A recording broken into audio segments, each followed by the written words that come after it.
Peace, peace, peace. It's your girl T Speaks, back with another segment of Understanding the Black Experience. Thank you so much, everybody, just for your outpouring of support and interest in understanding the Black man, which has transitioned to understanding the Black experience. Um, Today, I want to talk a little bit about anxiety and something that some of us totally struggle with, myself included. um, because I really want to highlight some ways that we can at least reduce our anxiety momentarily until it passes. So I just want to give a disclaimer. I am not a licensed practitioner. I am not a licensed health guru. I do have a master's in social work. I did have a concentration in mental health. I would like to say that I am an advocate for mental health, especially Black mental health. And so some of the things that I do that to help me reduce or at least manage what I would call anxiety.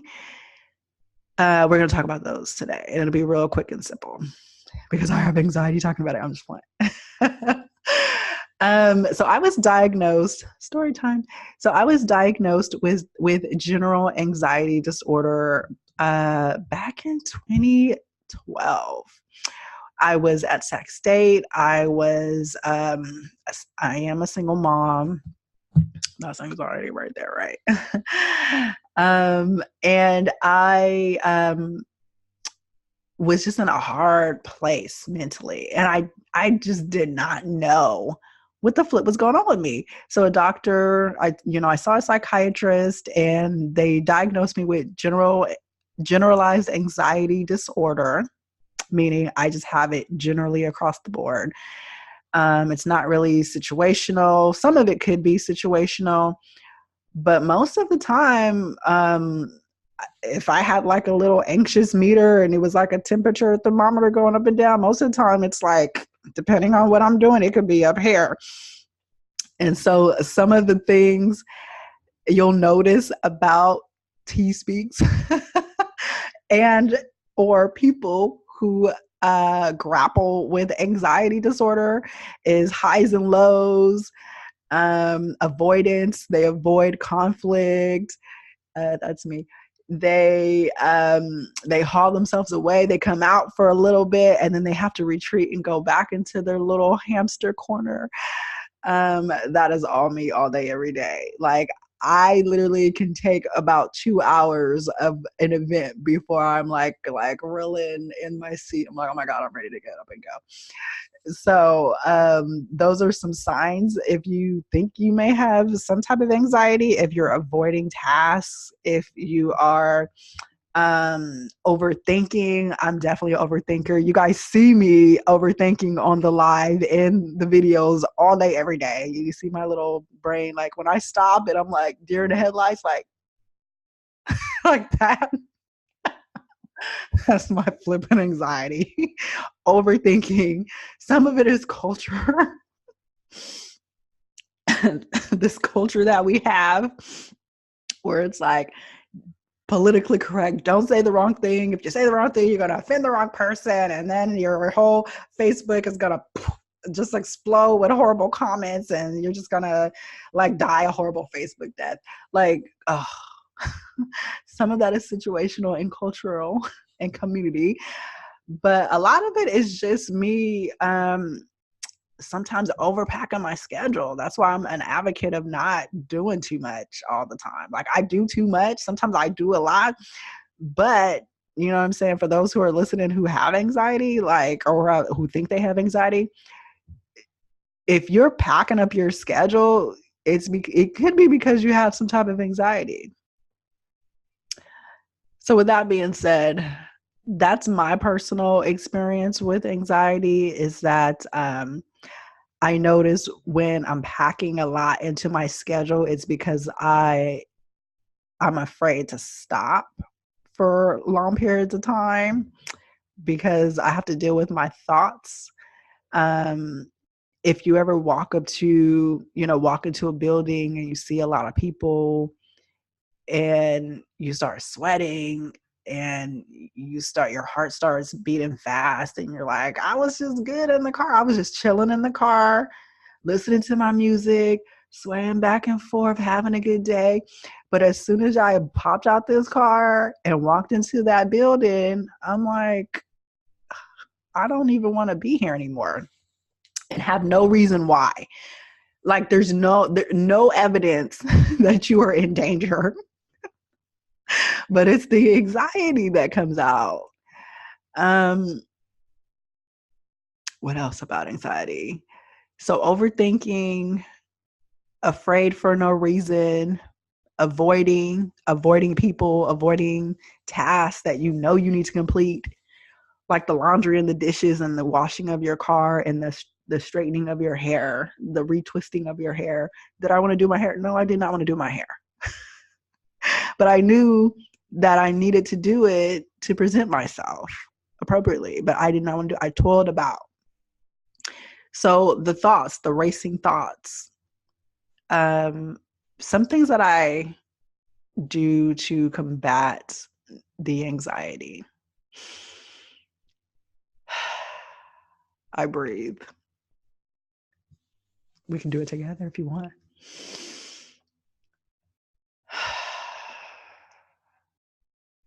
I just breathe. Because I be living in my head so much, y'all. Y'all wouldn't even know. I'd be like all up in my mind. So when I breathe and just get grounded and settle in my skin and be like, okay, I'm live. I'm in the 3D. I'm in flesh, 4D. Like I can see my hand. I can hear my thoughts.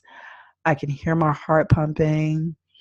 I can feel the air coming in as I breathe in and let it out. Like that's one of the tips that I use to lower my anxiety. Another tip that I use to lower my anxiety is I work out. I get in front of it.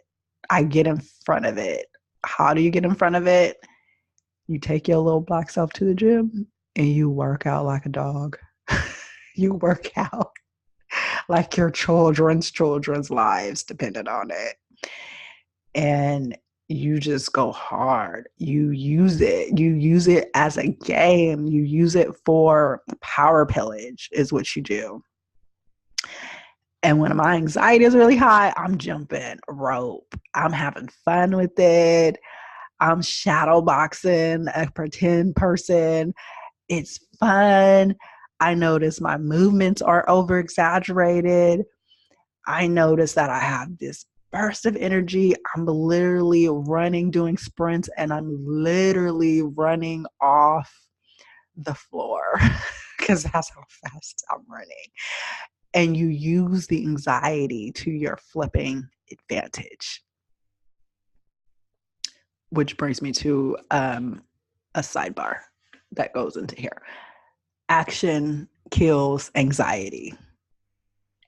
Action kills anxiety. I did not make that up. I don't know who did. I found it somewhere. And so I'm a researcher. So by nature, I have to give credit where credit is due. Okay. Action kills anxiety. But you know what else? Anxiety kills action. Won't. That sucks. But it's true. So when you notice that anxiety is there, it's going to kill your action. It's going to you're going to be like, damn, I don't feel like getting up. Damn, I don't want to do this. And then the thoughts just keep racing. But if you get in front of the anxiety by causing yourself to act before you can think is the key. Act before you can think. I'm not saying be impulsive. That's not what I'm saying. But I'm saying if you can act before you can think, then just do it. And that's why I'm a strong advocate for mental health, for working out, for getting in front of your life. I get a lot of sleep. You guys, I would put you guys to shame. I will put your newborn baby to shame. Okay. As far as how much sleep I get. I try to get 9 to 10 hours of sleep a night. And then sometimes if I'm feeling a little funky in the day, I'll take a quick power nap. I'll take a 10-minute nap. If it's really bad, I'll take an hour nap. Like, I am not playing around. Like, I have to snooze or I will lose. So snooze before you lose. And it gives you a chance to like reset. Anytime you close your little eyes and just sit back and chill for a little bit, like it gives you a chance to like reset your day. You know what I mean? So you really want to do that too. Anytime that you can just take a quick nap in the car on your lunch break, don't be on your damn phone, because that'll cause some anxiety. Just looking through your phone, your Facebook and Instagram feed, right? Good Lord. All these people out here living their best life and you over there stressing out in the car. No. Put the phone down. Take a deep breath in, deep breath out. Lay back, put on some nice meditation music on YouTube, and just chill the flip out, yo. It will calm your brain down. It will signal to your brain and body that you're safe and it's time for you to settle down. And there's nothing else more important in the world than being right here in the moment and settling down. I eat right. I don't always eat right on the weekends because weekends is like, whoop, whoop, party over here, right? Like I'm eating like some fried food. I shouldn't disclose that, but I do. You know what I'm saying? Like, I'm having a few glasses of wine. Like it's cracking on the weekends. But during the week, man, I'm on my avocado in the morning. I'm on my kale in the morning. I'm on my oatmeal, my little salmon for lunch. Yo, like I'm on it. I'm on it. So if you get a chance to eat right, like I encourage you to eat right. That will also lower your anxiety and depression too, and just your overall mental health. I budget. Whoop, whoop. I budget. Oh my goodness. Y'all, how many of us click the like button and the share button in the comment get anxiety before or after payday? Oh, I'm just the only one. I'm just the only one before the bills come due. You got to get in front of your money. That's the only way. Get in front of your money. Sit down, do a budget. If you don't know how to do one, I'll be happy to teach you. I'll be happy to hold your hand and guide you through it. And we can have cupcakes after. And get in front of your flipping money. When I say I've lowered my anxiety by simply paying off $35,000 in 18 months of debt, credit card debt, car loans, got it out the way. You can really kick anxiety in the butt when you budget and get in front of your money. Another way, I'm just going on a tangent, but you guys like it because you're still here listening, and these are good tips. Another thing that you can do to lower your anxiety, or at least get in front of it, stay away from anxious people. Stay away from toxic people. Anxious people actually are creative, in my opinion. So let me backtrack that because I'm an anxious person, but I'm very creative. So I take that back. Stay away from toxic mofos. That coworker that you don't like, you don't have to like her. Oh my God, the PSA, public service announcement. You do not have to like the people that you don't like. I will give you permission. You don't even have to like me, but you're still listening, so you're here for a reason. You do not have to like the people that you don't like, but you should remain peaceful and pleasant. And you can keep it short and sweet. When you see them walking down the hallway at your job, you can say, hey, how you doing, brother? How you doing, sister? And keep it moving. You ain't even got to stop and chat. You ain't got to entertain no coworker gossip. When you guys have your team meetings and that B is over there and she's looking at you up and down and you know you don't like her and you know she don't like you and you know she know you don't like her, you can be short and sweet. Say hi. hello there, good afternoon, and keep it moving. You don't have to entertain nobody. That will kill your anxiety. Because how many of us have gone into a space, a meeting, a public place, and we ran into somebody or we knew we were going to run into somebody, a party, right? He was like, I already know this mother sucker going to be there. I ain't trying to look at him. Man, forget this. Like, if you really want to enjoy the party, put your heart at peace, say what's up, keep moving. And then keep your distance. See, what else? What else do I do to keep my anxiety down? I talk a lot. That's why Auntie speaks, because I talk forever. Talk, journal, write it out, get creative with it. If you don't like to journal or you're not really, vocabulary savvy, I totally made that word up, then be sure to get into your favorite hobby and do that hobby like your life depended on it. Just do it, because it's going to take your focus and your mind away from the things that cause you anxiety, which are probably work stress, which are probably relationship stress, which is probably children's stress. How many of us are single parents? Oh, goodness. It will really get into the hobby and submerge yourself into it, and do not for 1 minute be guilty, feel ashamed about wanting to submerge yourself in your hobby. You know what I mean? If you like to game, as long as it's within reason and you're still able to get your damn bills paid on time and you're picking your kid up from school on time, you're good. And you're picking up your Nana from the adult day center on time, you're good. Go ahead and get your little hobby on, and don't be ashamed about it. Be selfish. Be satisfyingly selfish. Those are the tips that I have, y'all. Let me know if you guys enjoy these tips. Let me know if you guys are already doing these tips. Are you willing to try them? What are some of your tips? Be sure to leave a comment below. Like, comment, share, subscribe. I'll be doing more of these type of videos.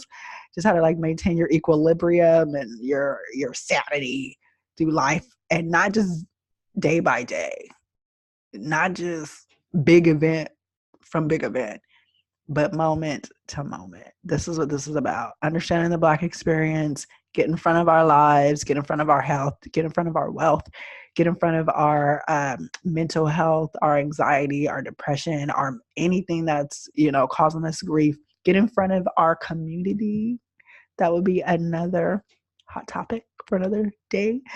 And be sure to like, comment, share, and subscribe. Till next time, I love you guys. T Speaks. Bye.